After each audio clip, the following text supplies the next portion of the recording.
Bagi Anda yang belum pernah sama sekali mengunjungi makam ini, Anda akan terkejut dan tercengang menyaksikan bagaimana sebuah makam yang tidak pernah sunyi setiap harinya dikunjungi para peziarah. Itulah makam Sunan Ampel. Kami sudah sampai di tempat ini dan kami menyaksikan langsung bagaimana manusia sampai berdesak-desakan untuk mengunjungi makam yang mulia ini. Tentu Anda penasaran kan? Seperti apa suasananya, kisah hidup dan metode dakwahnya? Kenapa begitu besar namanya diabadikan? Apa hikmah dan pelajaran yang bisa kita ambil? Saksikan terus perjalanan spiritual ini. Allahumma inna nas'aluka wa natawassalu ilaika bi asma'ikal husna wa sifatikal ulya wa mu'jizatil anbiya wa karamatil awliya wa karamatil awliya wa karamatil awliya wa barakatil ulama'is salihin al-arifin. Ya Allah, dosa kami banyak ya Allah, ampunilah kami ya Allah. Ya Allah ya Rahman ya Rahim, ampunkanlah dosa kami ya Rabb, ampunkanlah dosa kedua orang tua kami ya Rabb, ampunkanlah dosa anak-anak kami ya Rabb, ampunkanlah dosa istri kami ya Rabb. Ya Allah, ampunkanlah dosa sahabat-sahabat kami dan keluarga-keluarga kami ya Rabb. Allahumma ajir rahmah wal barakah wal maghfirah wal syafa'ah.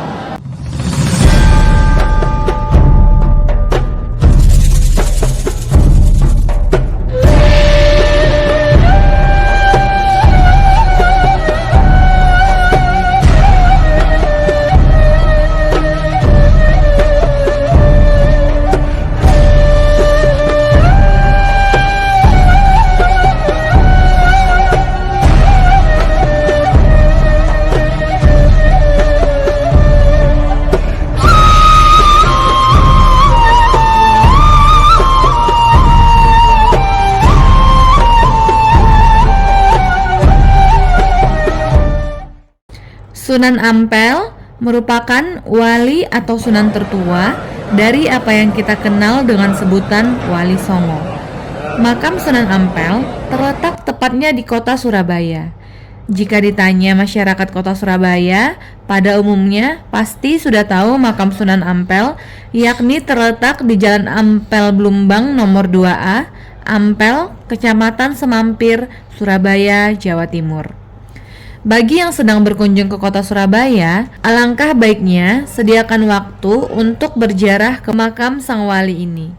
Makam Sunan Ampel ini tidak pernah sepi dari peziarah. Pengunjung setiap saat ramai dan bahkan pada malam Jumat atau malam-malam tertentu atau malam liburan, para peziarah akan tumpah memadati pusara sang wali ini. Sungguh, ini karomah sang wali dari hadirat ilahi Robbi. Sang wali sudah pergi, tapi umat tidak pernah berhenti mendatangi. Makam Sunan Ampel seakan menjelma menjadi pusat wisata spiritual atau pusat religi yang memberikan getaran-getaran spiritual bagi para pengunjungnya. Mengapa tidak? Justru karena begitu luar biasa magnet makam Sunan Ampel ini, di kawasan makam ini telah tersedia berbagai fasilitas yang membuat para peziarah bisa lebih nyaman dan asik. Bahkan menuju makam Sunan Ampel tersedia beberapa pintu masuk yang semuanya itu selalu padat dilalui para peziarah. Dan setiap lorong-lorong jalan menuju makam banyak sekali yang berjualan, mulai dari jualan makanan, pakaian muslim, oleh-oleh khas Surabaya, buku dan kitab-kitab, pakaian sholat dan buah tangan kerajinan kearifan lokal Surabaya, dan banyak sekali lagi oleh-olehnya. Dari ramainya para peziarah, sungguh luar biasa cara Allah memuliakan para walinya, hamba-hamba Allah yang soleh. Makam ini seakan-akan selalu dicurahi keberkahan yang tidak putus-putus. Inilah yang disebutkan Tuan Guru Batak, di mana ada ketaatan, maka di situ berkumpul keberkahan.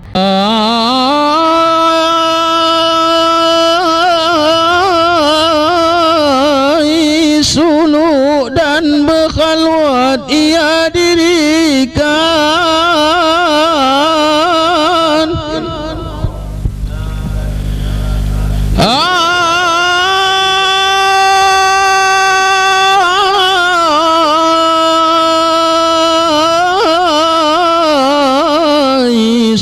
sunuk dan berkhaluan ia dirikan.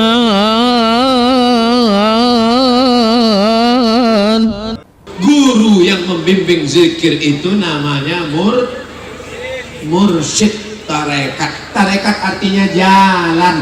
Maka datang belajar zikir kepada Tuan Guru Sa'ban Raja Guguk TGB, Tuan Guru Batak. Mursyid tarekat Naqsabandiyah. Mudah-mudahan kita mendapatkan keberkahan ilmu dan zikir beliau. Dengan Tuan Guru Syekh Sa'ban Raja Guguk Mursyid tarekat Naqsabandiyah, saya cium tangan beliau. Beliau nggak mau mencium tangan saya, berebut-rebut kan hampir lagi. Padahal beliau doktor, Tuan Guru, rendah hati.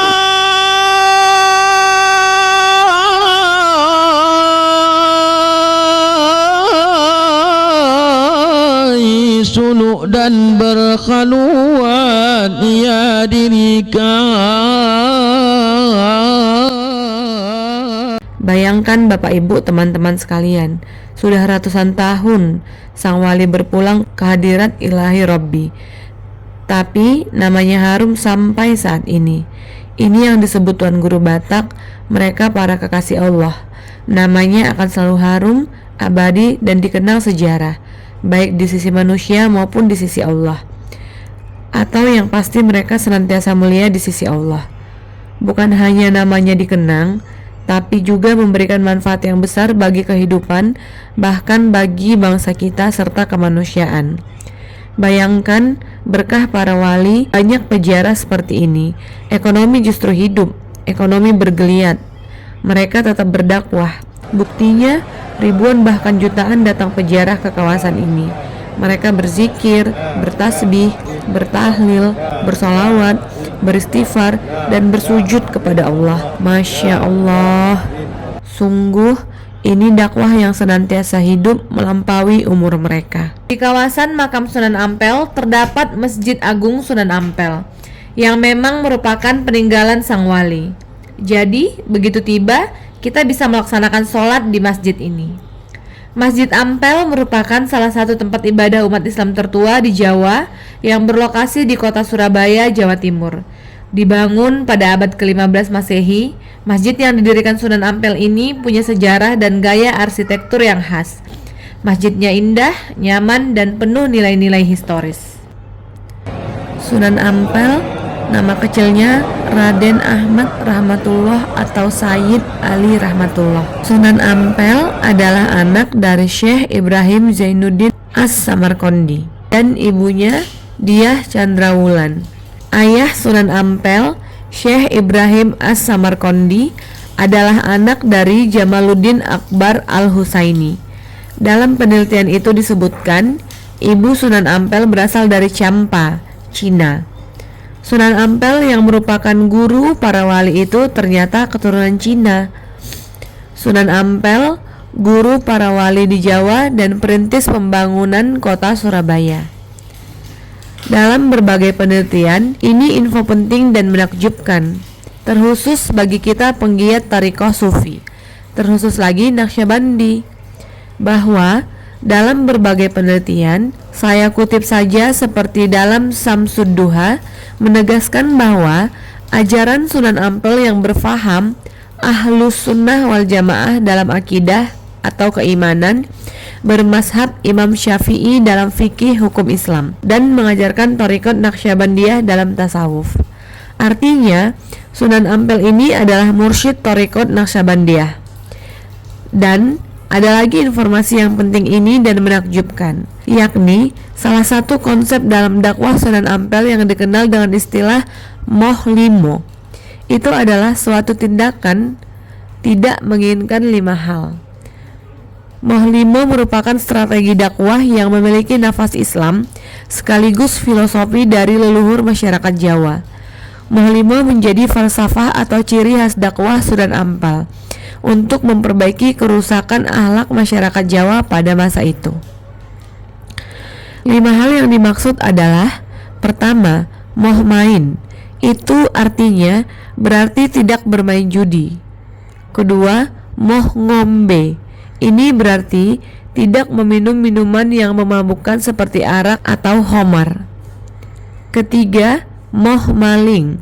Ini artinya tidak mencuri barang orang lain yang bukan menjadi haknya. Atau untuk konteks Indonesia, jangan korupsi. Keempat, moh madat. Ini berarti tidak menggunakan barang yang menyebabkan candu seperti ganja, narkotika, dan sejenisnya. Kelima, moh madon. Ini berarti tidak bermain wanita, dalam artian tidak melakukan zina.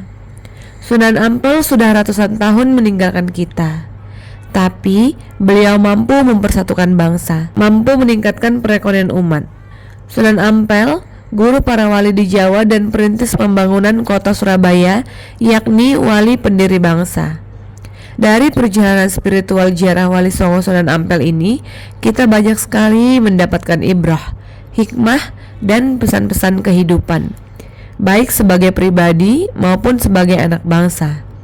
Sebagaimana pesan Tuan Guru Batak, kita harus menjadi umat dan anak bangsa yang mampu mengambil ibrah perjalanan dari setiap wali Allah, ulama, dan pahlawan bangsa ini.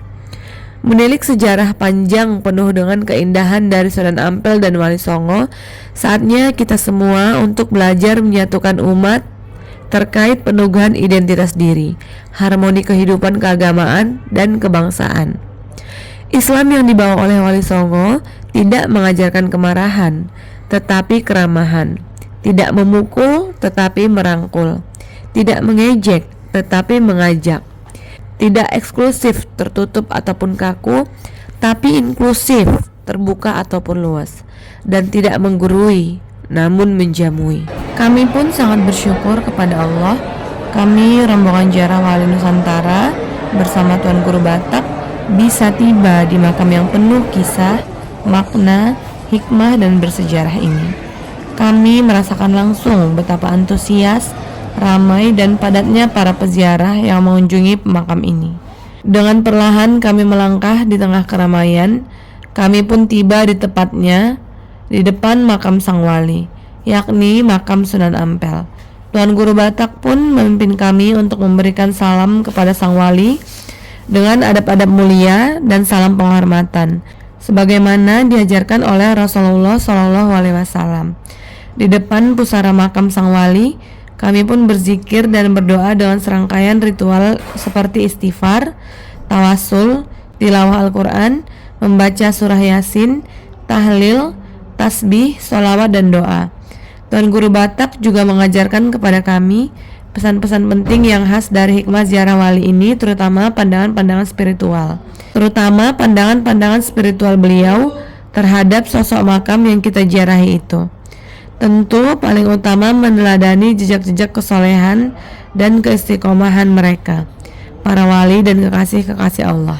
Berdoa di depan pusara makam, selain berdoa untuk kemuliaan mereka, juga berdoa untuk hajat-hajat kita.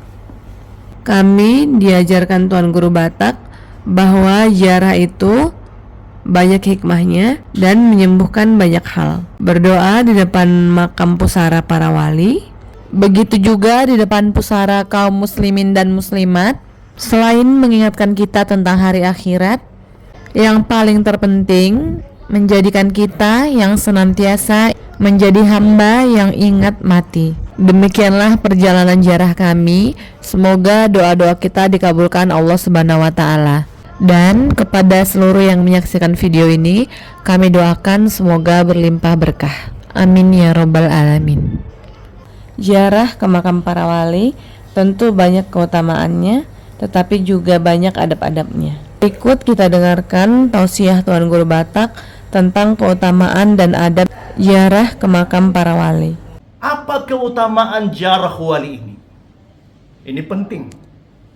Kalau kita lihat, kita saksikan bagaimana orang berbondong-bondong dengan bus besar, mobil pribadi. Itulah bentuk karomah seorang wali Allah. Itulah bentuk kebesaran wali Allah yang dikaruniakan Allah kepada satu hambanya. Tentu semua itu adalah berkat kesolehannya, berkat perjuangan dan pengorbanannya. Maka bagi kita, ketahuilah keutamaan ziarah kepada makam wali Allah ini. Yang pertama, apabila kita berniat ziarah kepada makam wali, niat kita semata-mata karena mencintai wali itu. Karena tidak mungkin kita mencintai seorang wali, melainkan cinta itu merupakan cinta kepada Allah dan Rasulnya. Maka insya Allah kita akan dikaruniai Allah rahmat dan barokah kepada kita. Yang kedua, apabila kita berniat berziarah selain semata-mata karena mahabbah, cinta kepada wali itu, tetapi juga sekaligus berniat untuk meneladani perjuangan, pengorbanan, kesolehan, dakwah, keistiqomahan seorang wali itu, maka hakikatnya sama kita sedang menuntut ilmu kepadanya. Maka di saat kita berangkat dari tempat kita, dari majlis kita, dari rumah kita menuju makom wali itu, maka kita diiringi oleh para malaikat, di mana malaikat itu berdoa kepada Allah supaya kita diampuni dan dirahmati, karena hati kita datang kepadanya semata-mata karena ingin menjadi hamba Allah yang soleh. Mencontoh wali tadi itu. Yang ketiga, di antara keutamaan para makom Nabi dan Rasul dan para aulia-aulia itu, bahwa makomnya itu adalah termasuk Raudatam min Riyadil Jannah, yakni di antara taman-taman surganya Allah. Maka apabila kita datang ke makam para wali-wali Allah, maka kita seakan-akan sedang berada di taman-taman surganya Allah. Jadi jangan dianggap makom itu, kubur itu, terutama makom dan kubur orang-orang soleh, wali-wali Allah, itu adalah sesuatu yang angker. Ini ajaran yang salah, ajaran yang keliru. Justru kenapa ada doa agar kuburnya menjadi taman-taman surga, agar kubur itu tempat berkumpulnya rahmat dan berkah Allah Subhanahu wa ta'ala. Yang keempat, bahwa di antara keutamaan makom-makom para wali Allah itu tempat kubulnya doa dan hajat kita. Jadi kalau kita datang kepada makom para wali dengan niat di dalam hati, ada hajat di dalam hati, dengan niat bertabarruk kepadanya, mengambil barokah kepadanya sebagai bagian dari keistimewaan kemuliaannya di sisi Allah. Karena hakikatnya keberkahan itu datang dari Allah, tapi datang kita kepadanya untuk bertabarruk, insya Allah kita akan mendapatkan keberkahan dan hajat-hajat kita akan dikabulkan. Banyak sudah kisah-kisah yang sudah mengalami langsung, bahkan di antara kita sudah merasakan hajat-hajat kita kabul ketika kita berdoa kepada Allah di makom atau di atas pusara para kekasih-kekasih Allah. Bapak, Ibu, Tuan dan Puan sekalian, itulah di antara keutamaan ziarah wali. Maka sekali lagi, mari kita lazimi, kita senangi silaturahim dan ziarah kepada makom para wali, makom para orang-orang soleh, guru-guru kita, dengan niat semata-mata karena mencintai mereka, karena hakikatnya itu adalah pecahan daripada cinta kita kepada Allah dan Rasulnya. Insya Allah kita diberikan Allah keberkahan, dikuatkan hati kita untuk dapat meneladani perjuangannya, pengorbanannya, kesolehannya. Dan kata Nabi, anta ma'aman ahbabta, engkau akan dikumpulkan dengan orang-orang yang kau cintai. Insya Allah dengan cinta tadi itu, walaupun amal kita tak sama dengan amal mereka, tapi kita akan dikumpulkan bersama mereka, dikumpulkan bersama guru-guru kita, bersama para wali-wali Allah berkumpul bersama Rasulullah sallallahu alaihi wasallam. Amin ya rabbal alamin.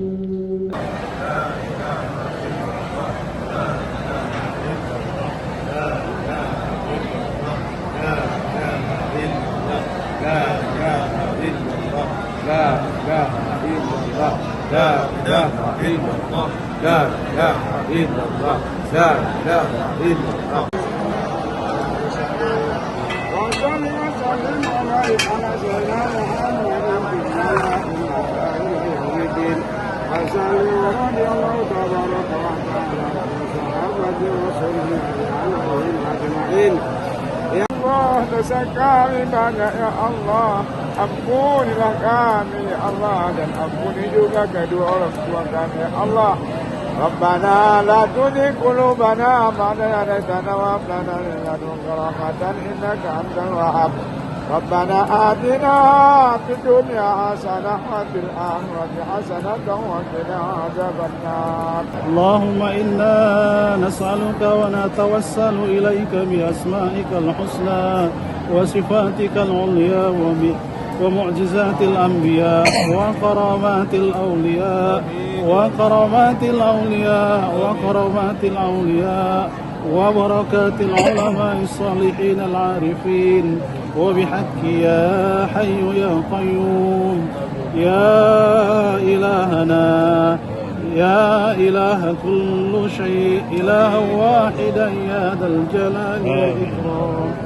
اللهم إنا نسألك بأننا نشهد أنك أنت الله لا إله إلا أنت الأحد الصمد الذي لم يلد ولم يولد ولم يكن له كفوا أحد. اللهم اغفر لنا ذنوبنا ولوالدينا وارحمهما كما ربيانا صغيرا ولجميع المسلمين والمسلمات والمؤمنين والمؤمنات الأحياء منهم والأموات إنك سميع قريب مجيب الدعوات ويا قاضي الحاجات. اللهم أصلح لنا ديننا الذي هو عصمة أمرنا وأصلح لنا دنيانا التي فيها معاشنا وأصلح لنا آخرتنا التي إليها ميعادنا واجعل الحياة زيادة لنا في كل خير واجعل الموت راحة لنا من كل شر. ربنا آتنا من لدنك رحمة وهيئ لنا من أمرنا رشدا. اللهم انصر إخواننا المسلمين المستضعفين والمجاهدين في فلسطين يا الله يا أرحم الراحمين. ربنا هب لنا من أزواجنا وذريتنا قرة أعين واجعلنا للمتقين إماما. ربنا هب لنا من الصالحين. ربنا هب لنا من لدنك ذرية طيبة إنك سميع الدعاء. اللهم إنا نسألك سلامة في ديننا وعافية في جسدنا وزيادة في علمنا وبركة في رزقنا وتوبة قبل الموت. Ya Allah ya Rahman ya Rahim, ampunkanlah dosa kami ya Rabb. Ampunkanlah dosa kedua orang tua kami ya Rabb. Ampunkanlah dosa anak-anak kami ya Rabb. Ampunkanlah dosa istri kami ya Rabb. Ya Allah, ampunkanlah dosa sahabat-sahabat kami. صل وسلم وبارك على سيدنا محمد وعلى ال سيدنا محمد بالله برحمة الله وعلى ما في علم الله صلاة وسلاما دائمان بدوام ملك الله وعلى آله وصحبه وسلم. النبي سيدنا محمد وآله وصحبه أجمعين. الله صلى الله وسلم على النبي سيدنا محمد وآله وصحبه أجمعين.